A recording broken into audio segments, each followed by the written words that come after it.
بسم الله الرحمن الرحيم. يا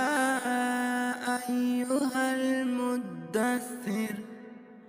قم فأنذر وربك فكبر وثيابك فطهر والرجس فاهجر ولا تمنن تستكثر ولربك فاصبر. فإذا نقر في الناقور فذلك يومئذ يوم عسير على الكافرين غير يسير.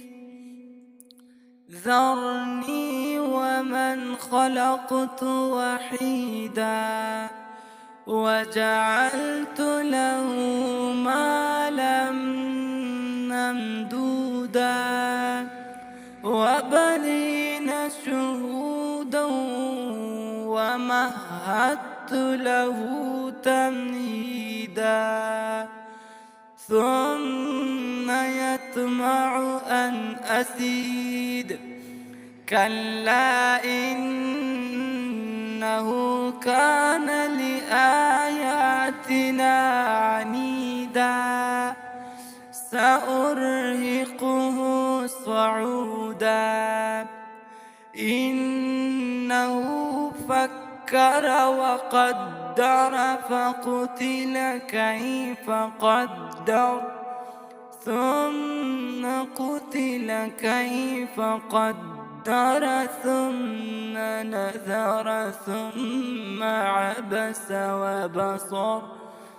ثم أدبر واستكبر فقال إن هذا إلا سحر يؤثر إن هذا إلا قول البشر سأصليه سقر وما أدراك ما سقر لا تبقي ولا تذر لواحة للبشر عليها 19 وما جعلنا أصحاب النار إلا ملائكة وما جعلنا عدتهم إلا فتنة للذين كفروا ليستيقن الذين أوتوا الكتاب ويزداد الذين آمنوا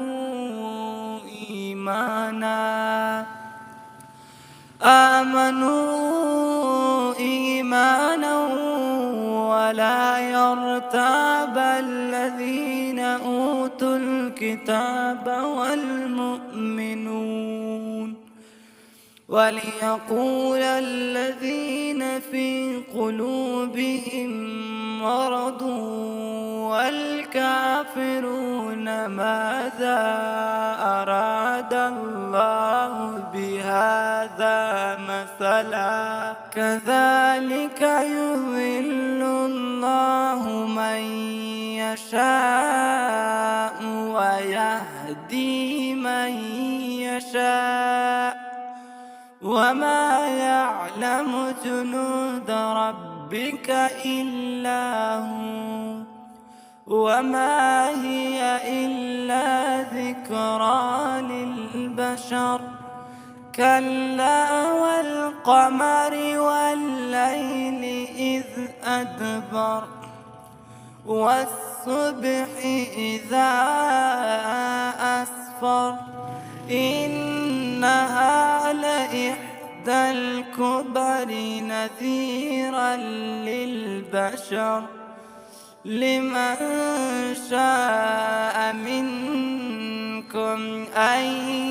يتقدم أو يتأخر، كل نفس بما كسبت رهينة إلا أصحاب اليمين في جنات يتساءلون عن المجرمين ما سلككم في سقر، قالوا لم نك من المصلين ولم نك نطعم المسكين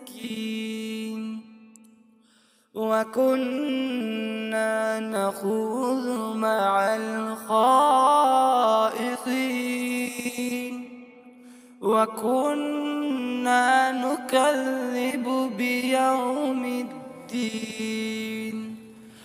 حتى أتانا اليقين، فما تنفعهم شفاعة الشافعين، فما لهم عن التذكرة معرضين، كأنهم حمر مستنفرة فرت من قسورة،